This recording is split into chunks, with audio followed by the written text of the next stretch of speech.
Something inside of me said, I need this bubble to burst. I need to know the value of money. I need to get out of this comfort zone.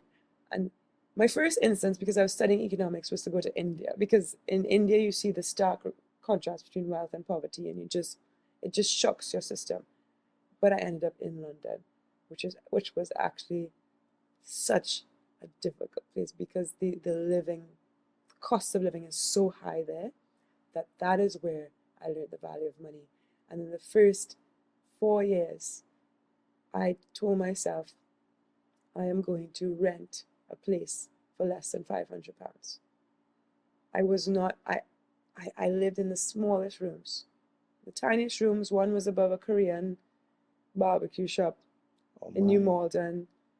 There was a guy who lived in my flat upstairs who used to hoard all the dishes and they would never wash them when we went to look for it. It had like all kind of cobwebs. All it was just, it was just, it was my bed, my cupboard, and my radio.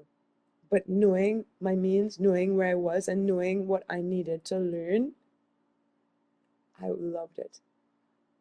And I do think that even in the essentials, there's a lot of space to save.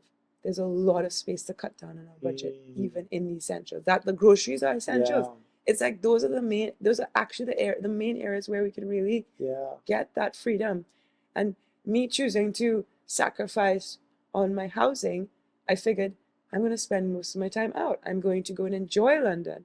And I'm going to use the money that I save to be able to do internships where you don't really get paid that much. Or I'm going to use the money to enjoy my experience here, having a good experience here.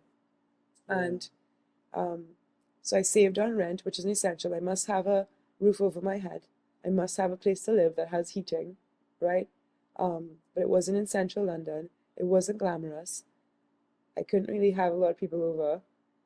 It wasn't anything to boast about. My own father came to visit me, and felt really sad for the condition, even though I was super happy there.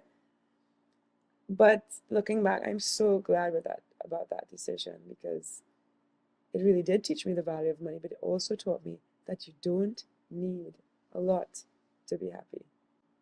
Yeah. And I was so happy during that. I'm happy now too. I love being married with 3 kids.